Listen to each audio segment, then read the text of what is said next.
Saturday morning ஒரு 5 மணி போலயே எழுந்தாச்சு. எழுந்து ஒரு 2 1/2 மணி நேரம் அப்படியே தான் உட்காந்துட்டு இருந்தேன். ஒரு 7:30 மணிக்கு தான் வந்து லஞ்ச் வேலையே செய்ய ஸ்டார்ட் பண்ணிட்டு இருந்தேன். இன்னைக்கு லஞ்சுக்கு வந்து புளியோதரை வந்து சிம்பிளா செய்யலான்னு சொல்லிட்டு புளி மட்டும் ஊற வச்சிருந்தேன். சாதமும் வந்து அடுப்புல போட்டுட்டு, நைட்டு கழுவி வச்ச பாத்திரம் கொஞ்சம் நெறைய இருந்தது. ஸோ அதையும் வந்து கையோட எடுத்து கவுத்துட்டு இருந்தேன்.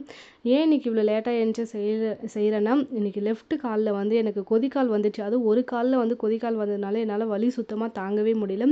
நின்னுட்டு ரொம்ப நேரம் வந்து ஒரே இடத்துல வேலையும் செய்ய முடியல. பயங்கரமான ஒரு வலி. காலையில எந்திச்சு பார்த்தா கால் வந்து வீங்கி போயிட்டு இருந்தது. எனக்கு ரொம்ப பயம் எடுத்துச்சு. சரி யூடியூப்ல போயிட்டு ஒரு வீடியோ போட்டு பார்த்தா 1008 ரீசன் சொல்றாங்க. அதுலயே வந்து பாதி பயம் வந்துருச்சு. அப்புறம் ஹஸ்பண்ட் கிட்ட சொன்னதுக்கு ஈவினிங் ஹாஸ்பிட்டல் போலான்னு சொன்னாங்க. அந்த வீடியோ கேட்டு இப்போ ஹாஸ்பிட்டல் போகணும்னு நினைச்சாலே எனக்கு அப்படி ஒரு பயம். உடம்புக்கு வந்து என்னென்னலாம் நடக்கும்னு நினைச்சாலே எனக்கு ஒண்ணுமே புரியல. ஒரு வழியா லஞ்ச் வேலையே வந்து முடிஞ்சிச்சு. சாதமும் கிளறிட்டு மீதி குழம்பு வந்து எடுத்து ஃப்ரிட்ஜில் வச்சிருந்தேன். நெக்ஸ்ட் டைம் ரைஸ் மீற சொல்ல வந்து செய்யலாம் அப்படின்ட்டு. இந்த ஒரு கால் மட்டும் வலிக்கிறதுக்கு உங்களுக்கு ஏதாச்சும் ரீசன் தெரிஞ்சா மறக்காம வந்து